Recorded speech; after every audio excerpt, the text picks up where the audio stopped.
नमस्कार दोस्तों, आज हम पढ़ने जा रहे हैं ब्रह्मचर्य के साधन नामक पुस्तक के तृतीय भाग को।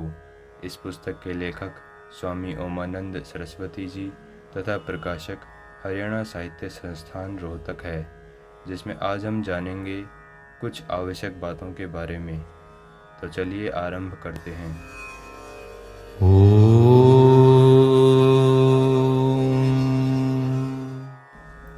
आवश्यक बातें।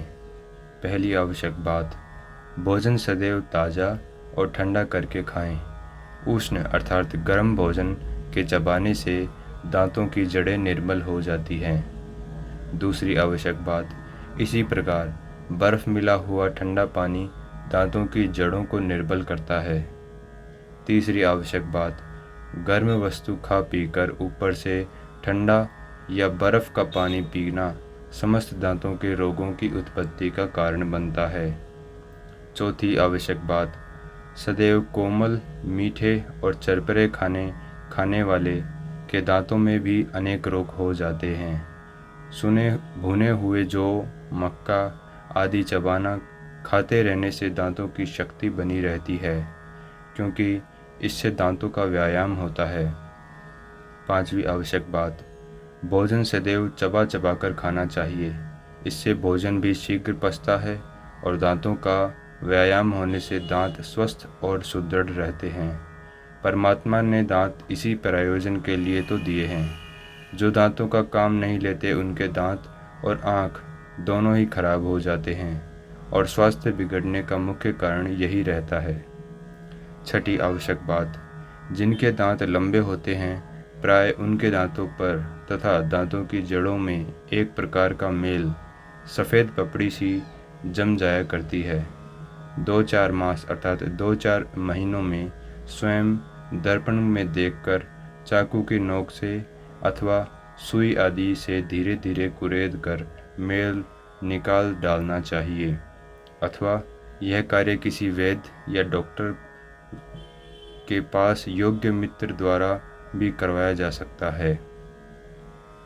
सातवीं आवश्यक बात, भोजन के उपरांत जल के बार बार कुल्ली करके मुख और दांतों को शुद्ध कर देना चाहिए, जिससे भोजन का अंश दांतों की जड़ों और संधियों में पड़ा रहकर दांतों के खराब होने का कारण न बने।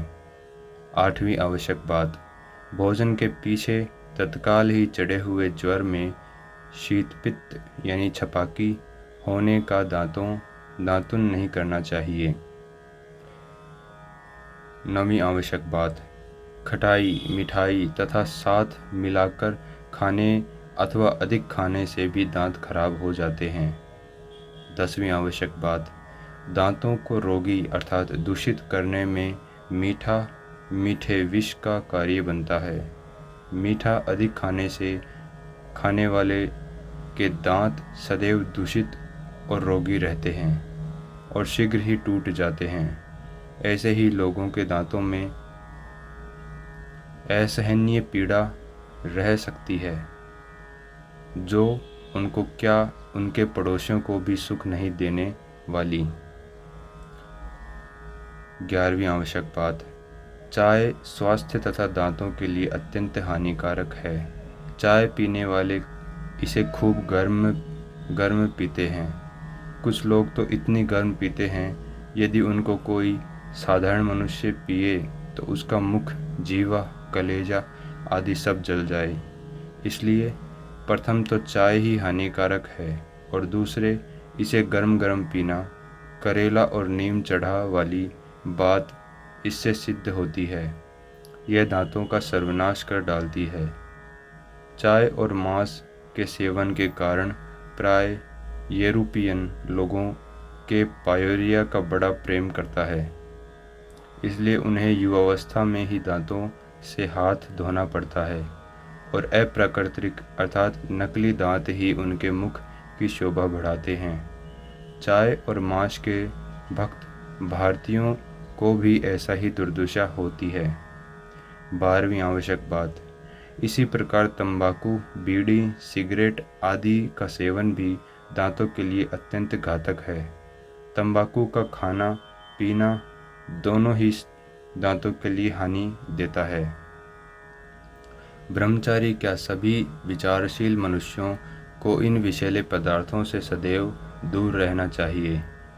8-10 दिन में एक बार दातुन की कूंची को किसी उत्तम मंजन से भर भर कर दांतों को साफ करना चाहिए।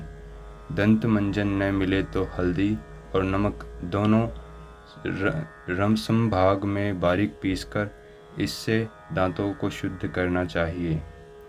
तिल अथवा सरसों के तेल से दातुन को भरकर दांतों पर रगड़ने से दांत तथा उनकी जड़ शुद्ध और दृढ़ होती है। सरसों के तेल में सूक्ष्म अर्थात बारीक पिसा हुआ सेंधा नमक मिलाकर अंगुली से दांतों और जाड़ों के भीतर और बाहर सब ओर लगाकर मलना चाहिए। फिर पीछे कुल्ला कर डालें। इससे दांत शुद्ध और दृढ़ होते हैं। आपको यह वीडियो कैसा लगा हमें कमेंट्स में बताएं। आपका बहुत बहुत धन्यवाद।